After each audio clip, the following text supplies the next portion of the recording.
दिल्ली में कोरोना का सितम जारी है। कोरोना से मरने वालों की तादाद में रिकॉर्ड इजाफा दर्ज किया गया। पिछले 24 घंटों में 381 अफराद ने कोरोना से दम तोड़ दिया। साथ ही एक दिन में 24,149 नए मामले भी दर्ज किए गए। दिल्ली में कोरोना से मरने वालों की मजमूई तादाद 15,000 से ज्यादा हो चुकी है। देश भर में कोरोना के बढ़ते मामले चौंका देने वाले हैं। इन मामलों में लगातार इजाफा देखने को मिल रहा है और आपको बता दूं कि इस वक्त मैं राजधानी दिल्ली के कनॉट प्लेस में मौजूद हूं और पूरे भारत की बात करें तो पूरे भारत में बीते 24 घंटे के अंदर 3,60,960 नए मामले निकल कर सामने आए हैं, जिसमें 3,000 से ज़्यादा लोग अपनी जान गंवा चुके हैं।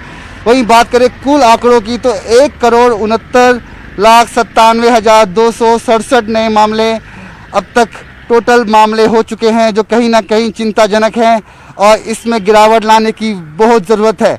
वहीं बात करें राजधानी दिल्ली की तो बीते 24 घंटे के अंदर 24,149 नए मामले आए हैं, जिनमें 380 लोगों ने अपनी जान गंवा दी है। वहीं बात करें संक्रमण दर की तो राजधानी दिल्ली में 72% से ऊपर संक्रमण दर है, जो कि अपने आप में काफ़ी परेशानी में लोगों को डाल रहा है। आप देख सकते हैं कि प्रशासन यहाँ मुस्तैद है।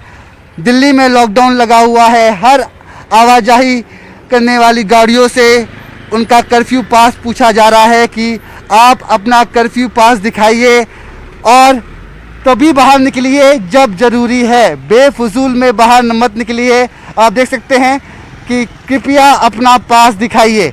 आपके पास होना ज़रूरी है, क्योंकि दिल्ली में लॉकडाउन लगा हुआ है और बेफजूल में अगर जो व्यक्ति बाहर निकल रहा है, प्रशासन सख्ती के साथ उन पर कार्रवाई भी कर रहा है, उन्हें समझाने की भी कोशिश कर रहा है। तो वहीं दूसरी तरफ आंकड़ों में लगातार इजाफा है। अब देखना ये है कि इन आंकड़ों में गिरावट कब आती है।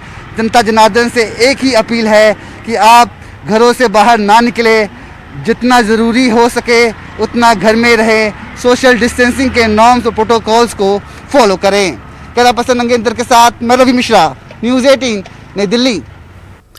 कोरोना के मामले